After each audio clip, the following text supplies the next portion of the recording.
and welcome students. Today in this class we are going to learn about the Earth as a planet. So it's obvious from the name of the chapter that we are going to learn more about our planet. So let's start with a topic, that is the Earth a unique planet.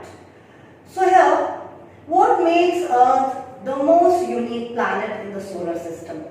For that, let's know the position of the Earth in the solar system.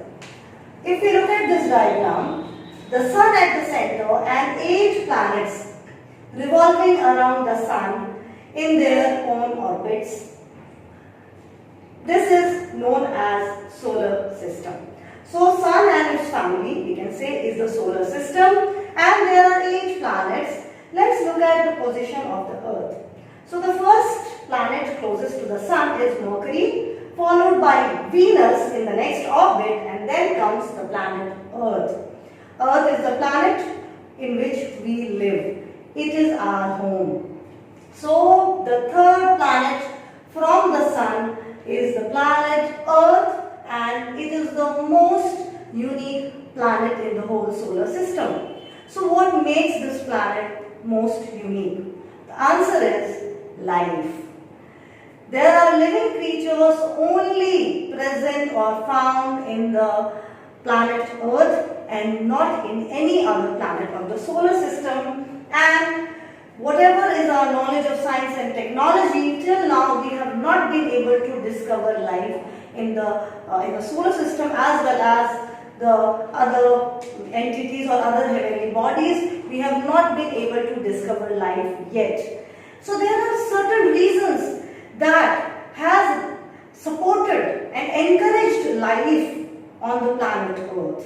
So I have written a list of the factors, and there are many more, but I have written the major factors that have helped in thriving and development of life on the planet.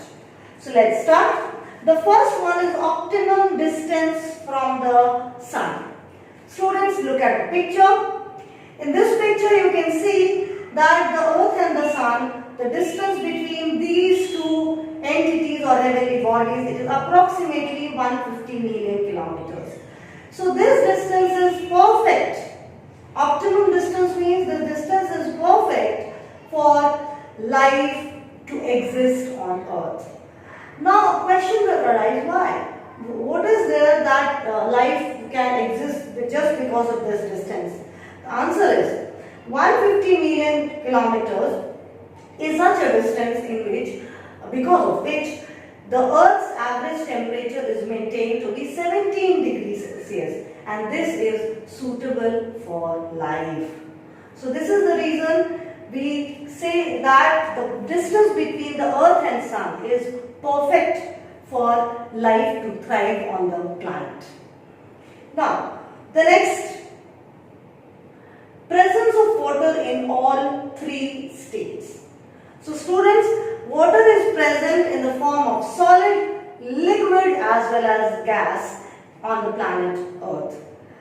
And you know what? Scientists have done a lot of research and they have tried to find out water in other planets, but you know, water in liquid state is only present on Earth and not in any another planet.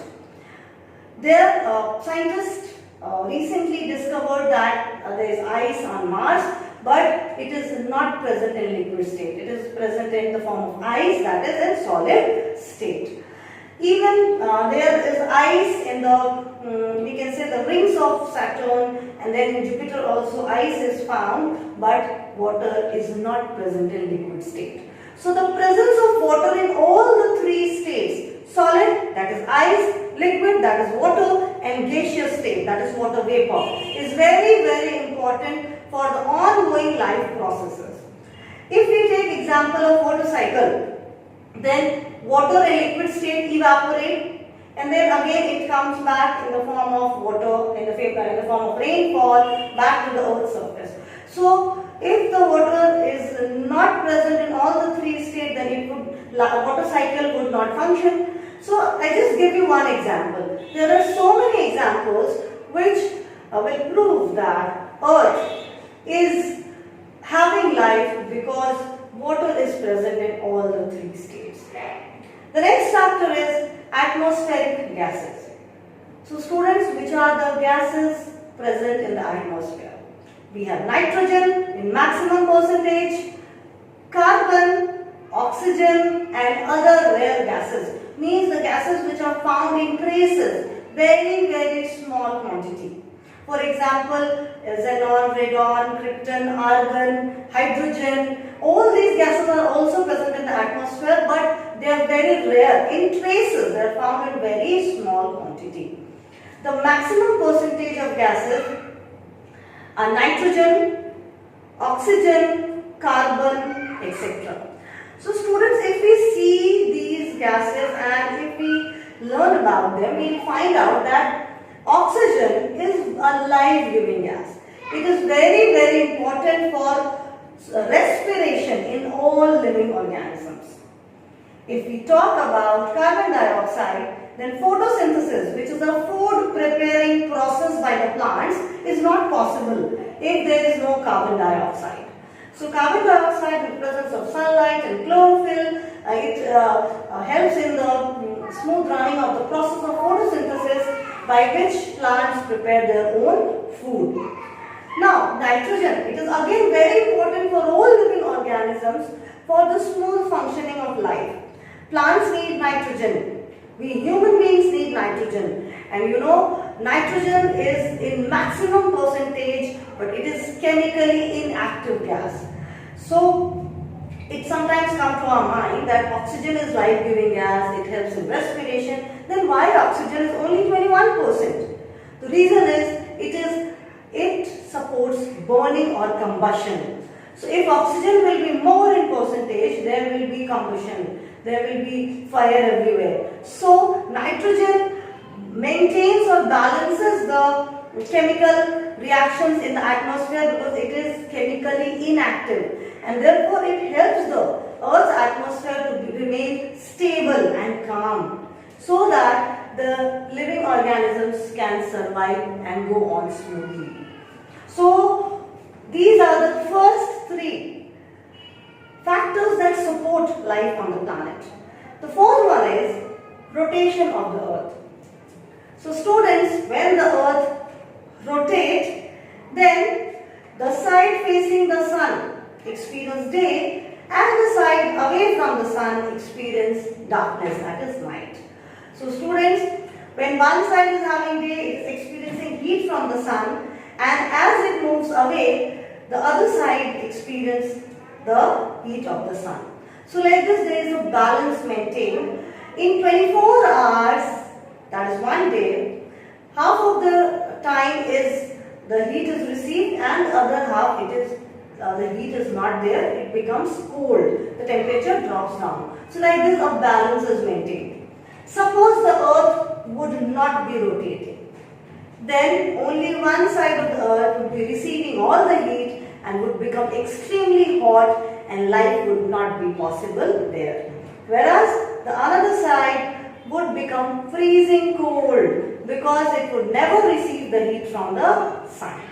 So like this, students, rotation of the Earth is very important for survival of life on the planet. The next factor is the presence of solid crust or lithosphere.